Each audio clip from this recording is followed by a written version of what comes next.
Tesla's under investigation for suspension failures. Very interesting to see this, and maybe this is everything to do with all the different complaints that a lot of people have said. I mean, our Model Y, our launch series, was clunking a little bit. Never had a chance to actually get it looked into. Our Model Y performance is lowered, so I mean, there's other noises that come with lowering a vehicle, but a lot of you have complained about suspension noises in the Model 3 and the Model Y, but this one is over potential suspension failures. So the National Highway Traffic Safety Administration has opened a new investigation in nearly 1.2 million Model 3s and Model Ys over a potential suspension failure. Wow, that's a ton of different vehicles for sure here. And I mean, maybe this will be a lot of different recalls here. It's with the front lower lateral link in the 2018-20 to 2020 Model 3s and a 21 to 2023 Model Y vehicles. So very interesting to see this. Now, this is of course older vehicles, but that's not to say that a lot of the newer vehicles have also had, like the new Model Y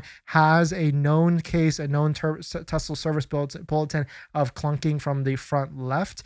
So if you're getting that experience, definitely go to your Tesla service and try and see if they can replace it or fix it with the warranty. And that's kind of the good thing with buying a brand new vehicle, is you do want to have some sort of warranty, or when you get a Tesla, you do want to have some warranty no matter what. But because you don't want those like expensive service repair bills that are coming up. And that's why if you're trying to avoid some of those, definitely check out Xcare EV Protection down below in the description. You don't want those big service bills coming up in the future to surprise you, whether you want to just protect your battery unit or drive unit, or premium coverage to protect you a lot more. Check out Xcare's EV Protection. Use promo code Dennis to save a massive $200 off. Link down below in the description. You can get a quick quote for your Tesla electric vehicle or other electric vehicles as well. So definitely check out Accelerate down below in the description.